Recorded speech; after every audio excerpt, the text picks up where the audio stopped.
kahagard, welcome sa ating vlog for today. Yan mga kahagard, mayroon dito tayong saging.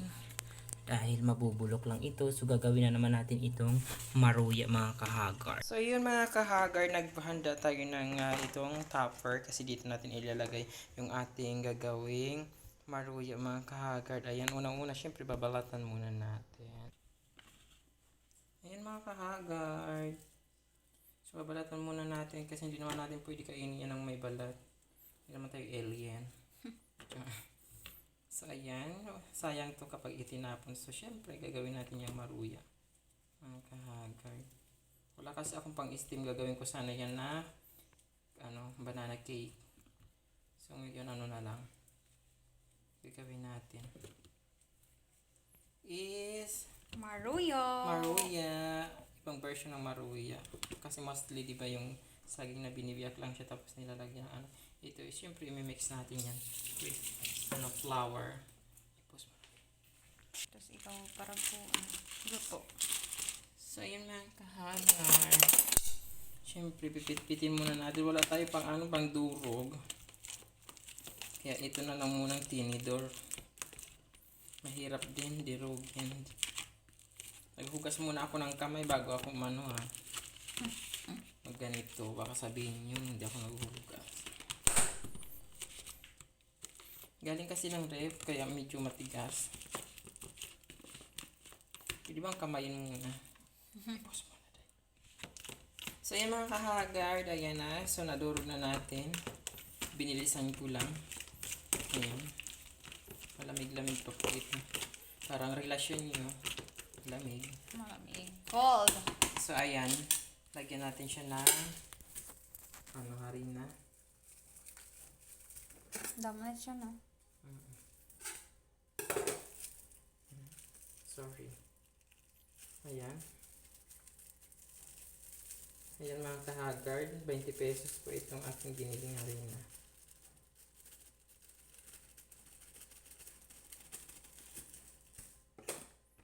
Katong bagay.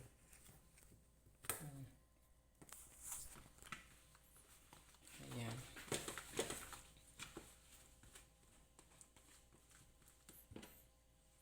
Lagyan natin siya ng tubig galing sa kanal.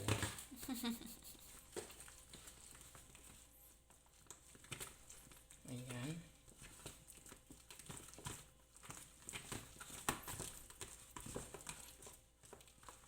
So, ubusin na lang natin itong harina mga kahagard.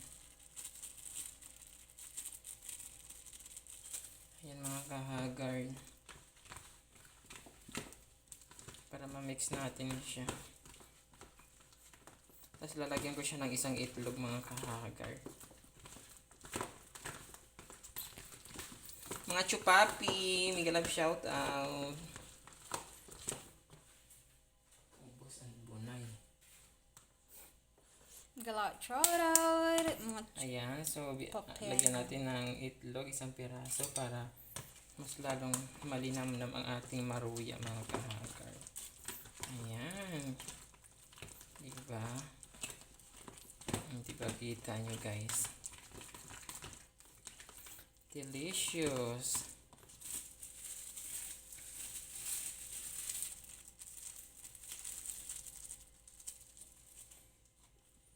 Ayan mga kahagard.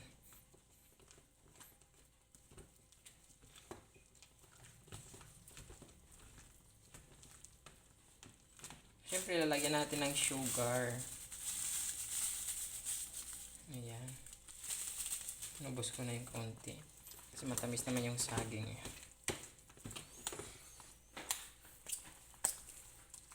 Ayan, diba? Sarap kayo magluto. Mag-bake ng mag-bake. Ganyan. See? Tapos muna hindi. So, yun mga kahagard. Dito na yung ating see? Ayan na. So, ganyan yung gagawin na natin to. So, magpapainit muna tayo ng mantika.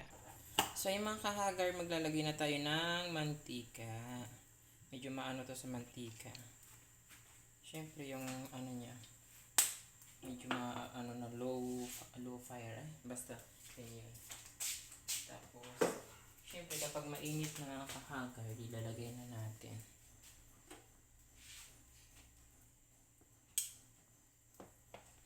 medyo maano siya, matubig. Lagyan ko kasi ng itlog. Kasi may mapakita. So yan mga kahagard, so maglalagay na nga tayo ng ating maruya mga kahagard, no? So parang ano, parang malambot itong ating nagawa for today's vlog. Ayan. Medyo na ano ko ata dami-damihan yung water. Pero okay lang naman. Pang merienda natin ito mamaya mga kahagard. Ayan, maraming thank you sa mga nanonood dyan ha. Kung wala kayong magawa sa buhay, magawa kayo ng ganito. Gawa kayo ng merienda nyo. Kaysa sa bumili pa kayo, kung may mga saging kayo dyan na patapon na, pwede pang anuhan yan, remedyohan. So gawin yung maruya or banana cake. Wala kasi kaming pang ano steam, so gagawa sana ako ng banana cake. Mga kahagard. So ito na lang. Masarap din naman tong maruya eh. Parang masyado siyang mabasa. Ayan. Masarap nito may ano, may cheese or kondensada yung nilagay. Ayan mga kahagard. Marami-rami itong nagawa natin for today's video. Pwede po tayo gumawa nito pambenta natin, di ba? Yung mga masisipag na mga mother dyan out there, gawin nyo ito sa pamamahay nyo. Huwag na mga chismis-chismis kasi wala kayong mararating dyan. Diba, sa mga gusto magnegosyo dyan, pwede kayo gumawa ng mga kakanin. Tapos pagkatapos, ano ba, wala na kayong may, tapos na ibenta nyo, saka na kayo magmarites. Marites nyo yung kapitbahay nyo na laging tulog ng tulog.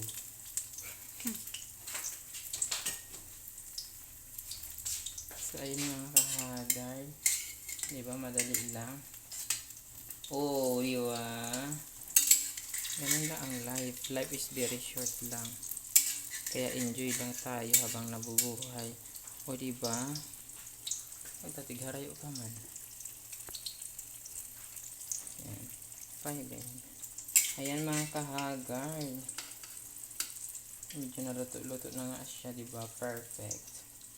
Mahina lang yung apoy natin para hindi siya masunog mga kahagard. Diba? Ganon lang. Yung pangita, be. Mayroon po ako taga-video mga kahagard, kaso tabingi po yung paningin. Kaya ito po ako. Natabingi po yung paningin, akala ko ang libat. Ayan, madami-dami po itong ating ginawa. I'm sure masarap yan. Wow, ito na lang. Ayan, thank you po sa aking assistant for today's vlog. Ayan. O, diba? Pwede itong merienda, pwede itong baunin kung saan-saan kasi malambot lang naman ito. Pero gusto ko nilalagay dito yung giniling na bigas, mas masarap. Mas malasa siya kaysa sa harina. Muwa harina. O diba? Ganun lang, alalay lang yung apoy mga kahagard kasi baka masunog siya. Pag Pasko sa amin ganito, may ginagawang mga ganito.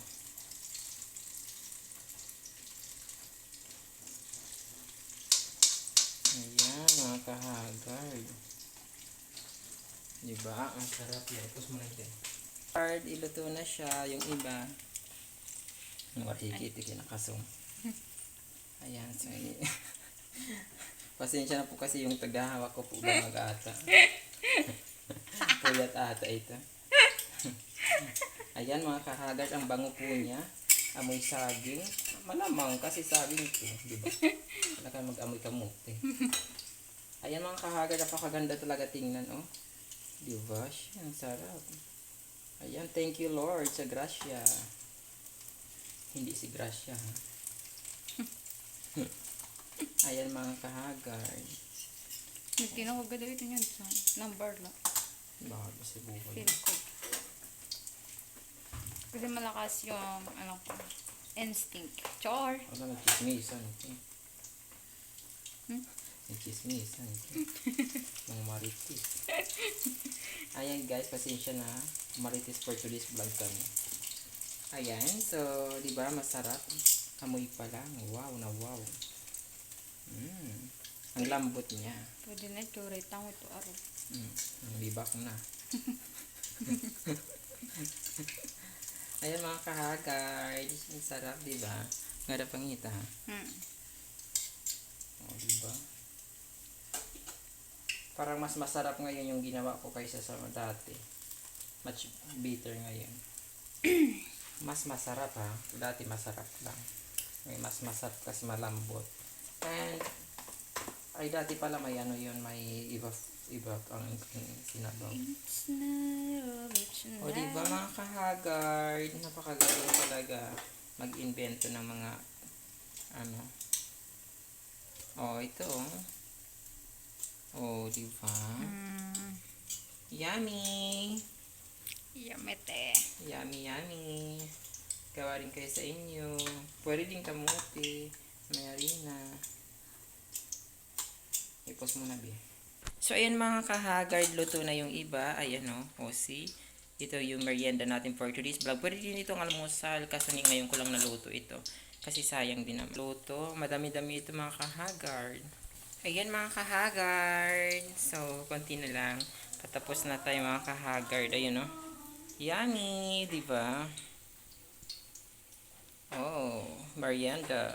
So yun mga kahagar, patapos na tayo sa ating niluluto. Madami-dami rin yung ating nagawa for today's vlog mga kahagard. So mayroon na tayong merienda mamayang hapon mga kahagard. Ang sarap nito, ano, kut-kutin dahil homemade. Napakasarap niya at ang bango niya mga kahagard. Diba? Lasang-lasang ano talaga. Ayan, napakasarap. Simple lang pero masarap. O diba? At saka hindi magastos. Kung bibili ka ng merienda sa labas, very expensive. Ayan. May gawa tayo ng delicious maruya. Diba? Maruya. So yun mga kahagard, tapos na po tayo sa niluluto natin mga kahagard. Ayan. So, syempre yung mantika ilalagay natin yan sa lalagyan para mayroon pa tayong pang prito-prito or pang gisa kasi malinis naman yan. So ayan, hanggang dito lang ating vlog for today. Thank you so much guys everyone.